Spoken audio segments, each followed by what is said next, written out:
Hi there. Welcome. Hello, welcome. Thank you. Welcome to this next interview in the series for dog owners to discover the secret of dog experts that will transform their relationship and create the connection and bond and the best friend that you've always wanted for life.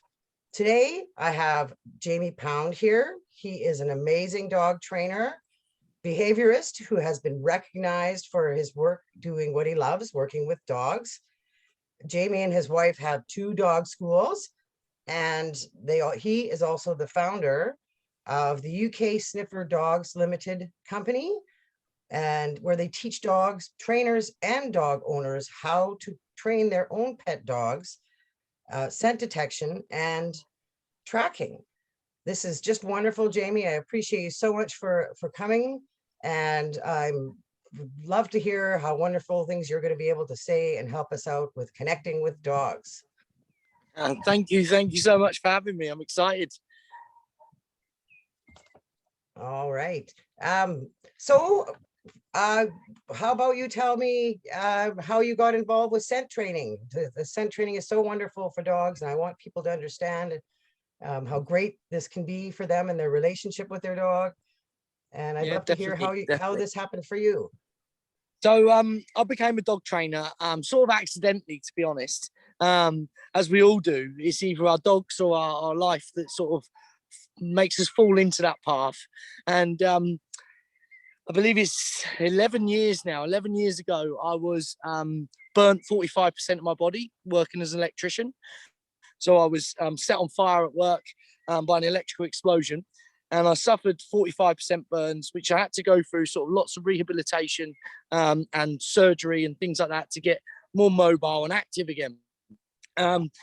I found myself a bit in a rut, to be honest, and mentally as well as physically. And I couldn't really motivate myself sort of to get out and see people and talk to people because I didn't have much to say other than what was going on in my life, which wasn't so great. And my dad got me a pup. He got me a puppy, German Shepherd puppy, and his name was Frankie. And Frankie took me on a bit of a journey, to be honest. And he was a nice sound German Shepherd puppy, as they all are, but had a few behavioural issues coming up to about a year old. And he was quite a reactive dog, and he needed lots of stimulation, and he didn't get on with certain dogs in the park. So he wasn't the dog that you could just let off the lead for a run, but he needed that mental stimulation. And he led me on a path to become a dog trainer. So I did multiple courses to become a dog trainer in the UK. And I set up my business with my wife 8 years ago now. And we now run 2 dog schools, as you said, with about 200 and something dogs a week in classes. So, yeah, we're very, very busy with classes and stuff like that. But it's an absolute passion of mine now, because the journey Frankie took me on from a reactive dog to being the demo dog in classes for almost every single discipline we taught. It was a massive learning experience for me. And I felt that when I was working with my dog, I was in a better place. And he gave me that outlet. He got me out on walks. He got me stopping and talking to other dog owners. He got me training in different scenarios and different group classes and all sorts of different courses. So he got my social side of my life back. And I felt I owed it to him to try and sort his behavior out, because obviously his behavior was not, he wasn't born like that. He had behavioral issues, and they needed approaching. But I found scent work to be his favorite thing to do. And also it became my favorite thing to do for many, many reasons. But one of them being that it made his life better and his behavior better generally in most environments. So that was my sort of journey. And sadly, I lost Frankie last year. And I've now took the plunge into another pup. And I've got Nemo now, who's another German Shepherd pup. He's about 8 months old now. And he hasn't quite filled Frankie's shoes yet, but I think he'll do his dues. Wow. Wow, that's awesome. Good for you. It's a tough decision, but I totally believe that it is the answer. Getting another one. It does help. So that's awesome. So then what kind of what I was already wondering, what age you recommend for starting scent work. And I'm sure that, I would love to hear what you do with Frankie. I mean, people don't realize he Yeah, works. so with Frankie, sadly, I didn't start his scent work until he was about sort of a year to 2 years old, because of it was something that I could do in small spaces with him. It was something that I could do where I didn't need to let him off the lead in a certain environment. But for me now, I recommend puppy owners, to get started with scent work straight away. We put scent work into our puppy classes. We try and put it into the daily routines of a lot of our behavior clients, because of the mental benefits for it for the dog, let alone the mental benefit for the owner. It's so good that it really gets them going. So what kind of games do you recommend for puppies? What would be an example puppies, of so puppies, I generally recommend things like scatter feeding for their food. So rather than feeding the dog out of a bowl, I recommend you scatter feed for your dog, whether it's indoors or outdoors. If you're lucky enough to have an outdoor space to scatter feed your dog on a bit of grass and let them have a little bit of a sniff, I recommend that for definitely their evening meal, just to get that extra little bit of stimulation into them in the evening when generally you want to chill out. I think I'm sorry, I just was curious. Okay, that sounds very, like I do a lot of that. I call it search, but I just throw the food and stuff. Do you hide it, or do you throw little by little? So I generally scatter the whole, all of it, handfuls across the floor, and generally all the way across the garden that I've got, or any field that I'm working in. And awesome. He can then just get his nose down in the environment. Dogs see the world through their nose, and generally dogs are reactive because they are too visual on their environment. So if we can tap into that olfactory system, not only does it calm the dog down, it's going to stop them reacting to certain things in their environment, whether it's runners, squirrels, cyclists, whatever it may be. Absolutely. The benefits, it's so, and it really gets their brain working. And I mean, I generally find most breeds I can get interested in scent work, in using their nose. Is that your opinion too, or do you find some are a lot harder? Scent work is for all dogs, and obviously some dogs are specifically bred for certain jobs, and they will be better at that job than another dog, but it's still going to benefit the dog. The dog's still going to be better at it than you are. And my bulldog, for instance, can find a piece of food if I drop it on the floor. She's one of the quickest ones to it. So she can definitely use her nose, but it probably takes a little bit more out of her, and it's harder work for her. So I have to be mindful to how much I do with her in one session, and make sure she has rests and water, as opposed to the German Shepherd that will do it all day long. But my excellent point. That's an excellent point, actually. And another point on that, with training pet dog owners, you get a mixture of dogs to scent work classes, and the hardest ones to train, to be honest with you, are the dogs that are already trained in other disciplines. So dogs that are trained for agility or tricks or lots of obedience. They're very focused on their owner. And a lot of the time I get a 5-month-old puppy come into a workshop, and we've got a 4-year-old Labrador that's done every single class we offer. And that 5-month-old puppy that's got hardly any behavior at all will pick it up quicker because we've got no pre-existing training.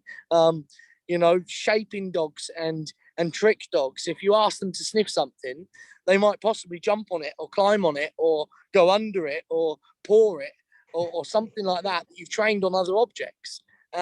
So sometimes I think the dogs are a bit like, wow, I'm getting paid for sniffing. I don't have to do anything for it. Yeah, this can't be right. Hey, and they'd be looking up. That's odd. That's a very good point too.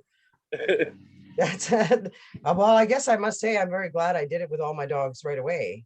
Then even just putting the toys in the toy box and finding the food. They're actually, they do Picking their up the meals like that. favourite toy, finding their toy when it's hidden in grass and things like that. I'll throw my dog's toy out and I'll keep him in a stay or hold him on the lead. And once that toy's landed and hidden in the grass, then I'll send him out to go and find it rather than just chasing a moving toy. He's now got to use his nose to find it. And just simple games like that out on your walks can turn the dog a bit more focused on you because you're giving them the game that they want. And they want to play with you. Definitely. I mean, what dogs have you got? I've got 4. They're all from rescue. They're oh goodness, they're all 11 pounds. So one's not rescue, sorry, a Chihuahua Palm mix. The other one is a Jack Russell Italian Greyhound. He's my first rescue. And he came to me just like with the highest energy ever. And doing search with him was one of the first things, like, get that energy out here, go get that. And I really feel it encourages the dog, like you say, to play and to come back at you, like just turning and coming back constantly. So but he also loves agility, and I've got him in rally obedience now too. So but I think it's because I brought it in early. And the other 2 are foster fails. One is American Eskimo Chihuahua Barker. And the other one is, he's a busy guy, very smart. And the other one is, he's a Pomeranian. And he was taken to the vet to be put to sleep for aggression. And really? he is so smart and loving. So, and my goal is I really want to prevent, like, dogs, people don't know that they can connect just simply from doing this kind of game of using their dogs' noses and how it can work to their advantage and connection and relationship. I always say if a dog could pick its job, it would be nose work. Most dogs would absolutely choose that as their job. And like I said, I teach detection. I also teach tracking, and tracking used to be one of Frankie's favorite things to do. I knew how much he loved it, and he absolutely used to go nuts before his tracking harness went on. And when it went on, he went even more nuts. And we ended up being something that I would do with him as a bit of a reward. So detection, I generally found I could do it anywhere, but tracking needed a little bit more thought, needed a little bit more space, a little bit more time putting into it. And for him, if it was, I don't know, my day off this week, it's me and Frankie are going tracking, or if it's his birthday or I got your day, it's we're going tracking. So it was always a reward for me to give it to the dogs, and that's what my passion is, because dogs were mindfulness for me. Getting out and working with dogs got me away from the experiences that I had in the past that knocked my confidence and stopped me talking to certain people and put me in a bit of a bad place mentally. But if I can make dogs' lives better by getting them out using their nose, then I feel like I'm giving something back to them for what they've done to me. Do you know what I mean? Yes, very well said. Yes, I agree. They do. They give a lot. They're unconditional, and the connection and living life with them, I couldn't imagine without. And some people say to me, this is why I asked you what dogs you had, because I didn't want to offend anybody. But people, I always use spaniels as an example, because some of the owners will say to me, I'll say, your dog needs to come and do some scent work. He needs that extra stimulation. He's going to be so good at it. You're going to absolutely love it. And he says, well, every time we're out on our walks, he's always off sniffing something, or he's always sniffing the ground. Is it going to make him more sniffy on walks? I don't want to encourage it. And I'm like, it's a total opposite, the absolute total opposite. I say the general spaniel owner in the UK turns up to a field, opens the trunk of their car. So I've got this now because I'm speaking to American people. The boot of the car, we call it in the UK, but the trunk of the car. And they just let the dog out. And the dog runs 40, 50 yards away from the handler and has the best scent game of its life. And if you got your dog out of the car and you did a few treat hides for your dog around the vehicle, or you did some scatter feeding out the boot of your car, the trunk of your car, then the dog's going to hang around and look for that game there rather than looking for it away from you. So if you're part of the game, it's going to benefit you recall-wise on scent, because they don't need to go and look for it in the woods 100 yards away from you. They can get it right here with you. And that's how bad they want it. So exactly, they want to do it. They love using their nose, and that's an interesting story. I like it.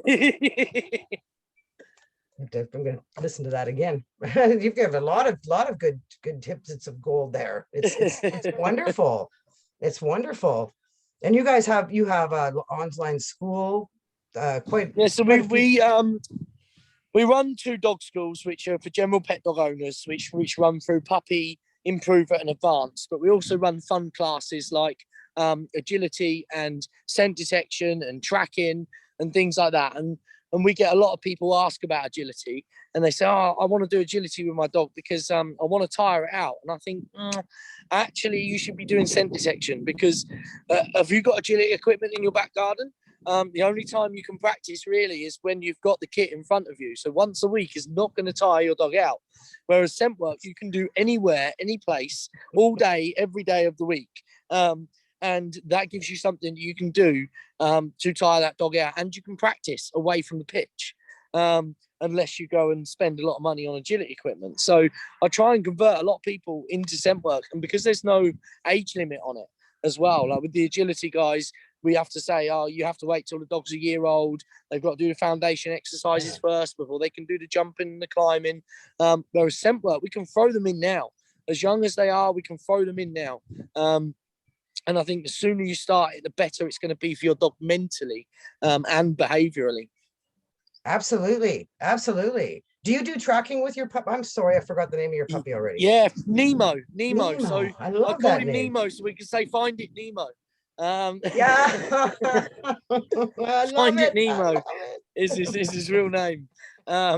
So I do tracking with him, and I do detection with him as well. And I've actually found that for the last sort of 3 or 4 years, my life has been dedicated to scent detection. And I've been doing a lot of scent detection with all sorts of different dogs, pet owners' dogs, as well as my own dogs. And it just so happens that now we are running a few more tracking courses that I put together off of the back of what Frankie used to love doing. And he's now taken part, and he's been a demo dog this week for two of the tracking workshops we've run. And he's absolutely loved it, absolutely smashed it as well. And he surprised me, to be honest. So he loves his scent work, as well as he loves his biting as well. Oh, ouch. Little shark teeth. And that's Well, what I say as well. Another plus is scent work. A dog can't bite you if he's sniffing. So if you get him busy, it's a mutually exclusive behavior to biting. That's true. I was just gonna say, as much as I have done a lot with my dogs, I just recently even had the opportunity in the last year. It's been COVID has kind of messed things up, but we've been taking a scent training class, and so he's kind of mixing it up, and because it's nicer out, for the first time we did tracking. I've actually had 2 now. I look at every single field different that I drive by. Like, I want to go out there and do this. It was so much fun. And my one dog, he did amazing and I'm sure it's because well, first of all, he knows me. Like, fine. If it's my scent, he's going to follow. He's there. And I don't know what's in him, but it's because he's a mix, but he's definitely got a great nose, and they love it. They just love using their nose. And the rescue dogs, the rescue dogs that we get in our classes, they absolutely excel at this. Because most of them had to do these type of skills to survive, or stimulate themselves in a general environment. So, the fact that stray dogs would actually choose to go out tracking and go out detecting different scents, then why do we stop pet dog owners doing it? Or pet dogs, doing it? We should encourage it. Oh, we lost you for a sec. You know what I find? It's also a kind of a bridge or a gateway, not only for your connection, but for fearful dogs. I know I'm not watching the time. And even fearful dogs, it can, right? It can pull them out using their nose, and timid dogs. It's just such a wonderful ability to use. There's a good study online from Alex Horowitz. She's got some great videos on YouTube that are brilliant to explain the benefits of scent work to pet dog owners. The study that she done, it basically proves they took a group of reactive dogs, let's say dogs that were reactive to some sort of stimulus, and they had a control group and a practice group. The control group, the study group, sorry. The control group did hill work. So lots of hill work around the stimulus, focus on me, walk past it, ignore the stimulus, ignore it, whether it's a dog or person. And then the other group practiced nose work. And what they found is that actually the control group, the reactivity didn't change at all when they tested it a few weeks later, whereas the reactivity in the scent work dogs definitely changed, and it made them more optimistic in new places and around stimuluses, triggers that were going to set them off. And for me, that just proves that's the science behind what scent work is for dogs. It actually gives them an outlet. It's something they want to do, and it's going to benefit them mentally as well as stimulate them. Yeah. Yes. You know, I understand. I love the analogy. A while back, I heard about when the dogs get all, excited and reactive, and don't know what to do with that energy.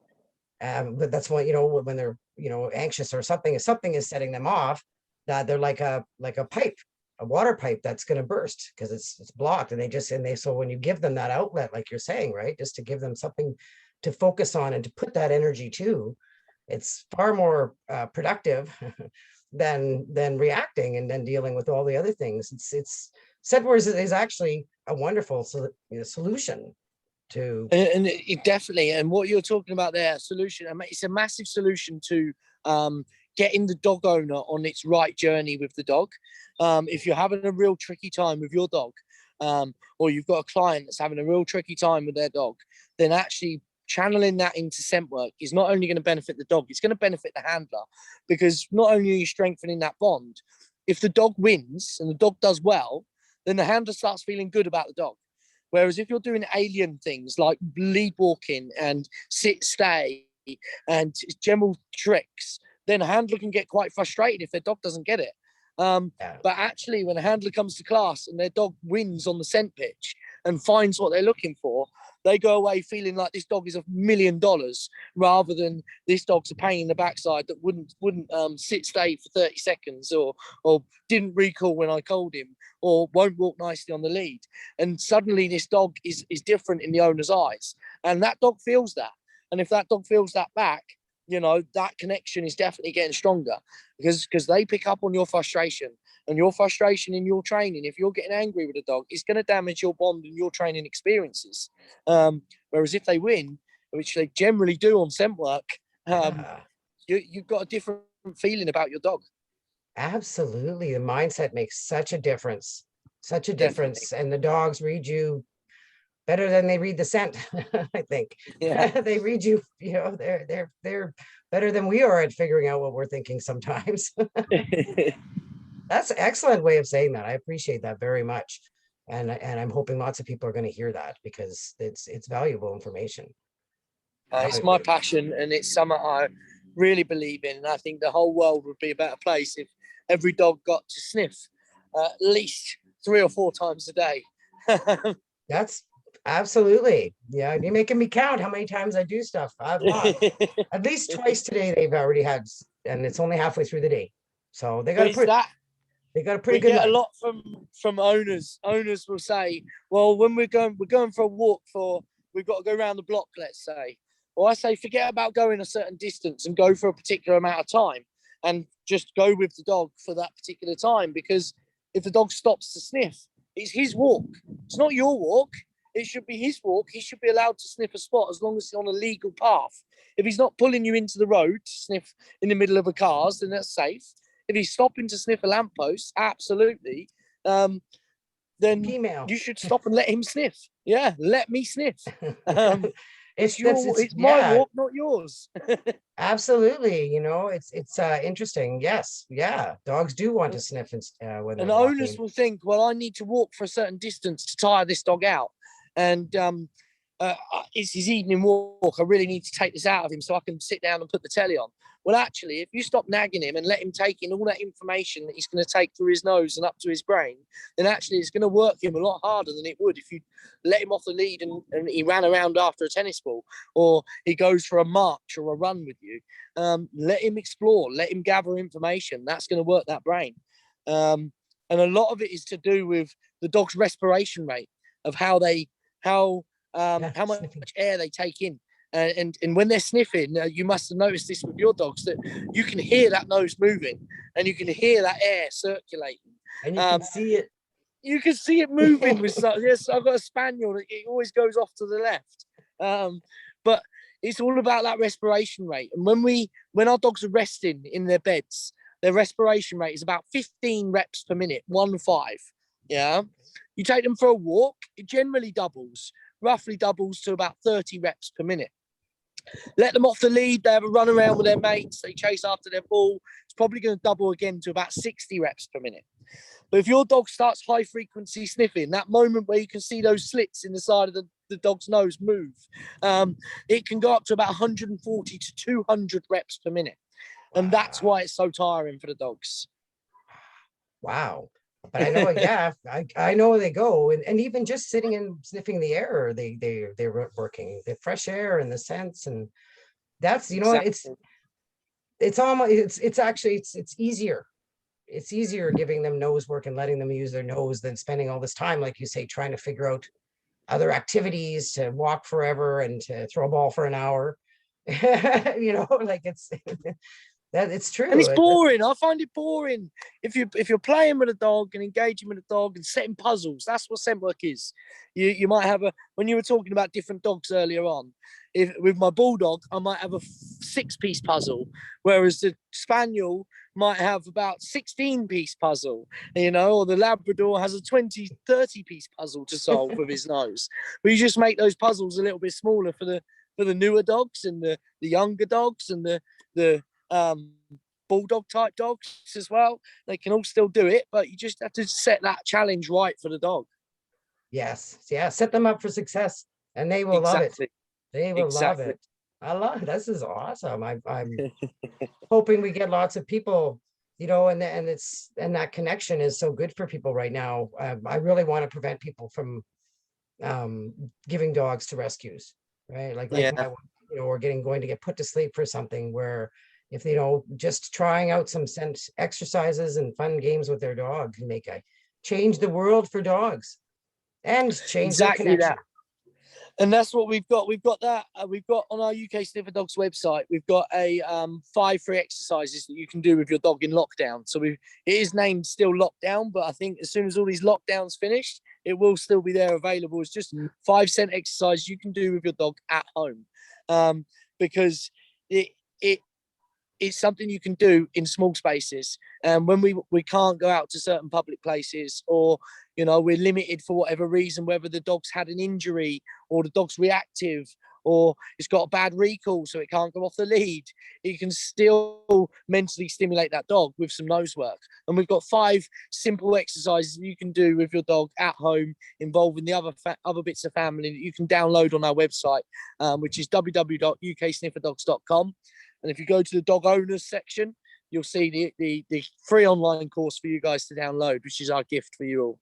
Awesome. Yes, that is awesome. And that's how I got into it in the first place, was being in a small place in the winter with little dogs. I couldn't go outside, and that's how I got involved, for sure. So anybody can do it. You don't even need a big space. Just do it at home. Once you've done scent work, you start looking at the world a little bit differently. Everything is a search area to you. You think, oh, I could hide something on that. Look at that. That'd be brilliant for my dog to sniff. Everything. You start hoarding everything and keeping things that you'd normally throw away, because it's great for the dog to sniff it instead. It's awesome stuff. Dogs are going to have better lives for this, for sure, and get their noses going. I thank you so much. I think that we're about time. I so appreciate you coming. No problem. You're perfect timing, because it's just started to rain. I don't know if you can see that here. That's perfect timing. Nice. I'm ready. Rain sounds lovely. I really appreciate your time. thanks so problem. much, Jamie. I'm gonna It's just an stop. absolute pleasure. Thank you for having me. Thank you, thank you.